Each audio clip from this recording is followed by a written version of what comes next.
Hi guys, welcome back to my channel, and for this video, magluluto tayo ng tortang talong. So ayan, ginigrill na natin yung talong.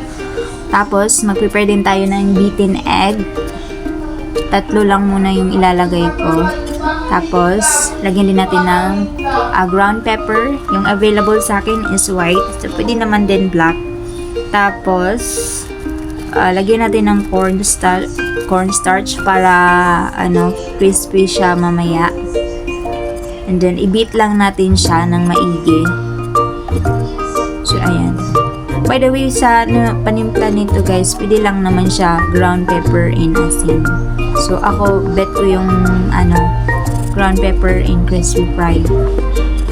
Palalasang-lasa siya. So, ayan. Tapos, yung talong natin, babalatan din natin yan para ma-dip natin mamaya sa egg. So, ayan siya. Nabalatan na siya lahat. Ayan yung ingredients natin. Ingit natin mantika.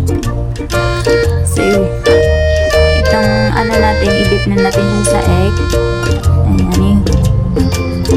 Pagkatapos niyan, ilagay natin siya sa crispy fry. I-coat natin siya sa crispy fry. Tapos, ayan, isalang na natin sa mainit na mantika. Ayan yung una natin niluto. Tapos, let's just flip it over. Ganyan siya. Tapos, ito naman yung pangalawa. Ayan, binaligtad na natin.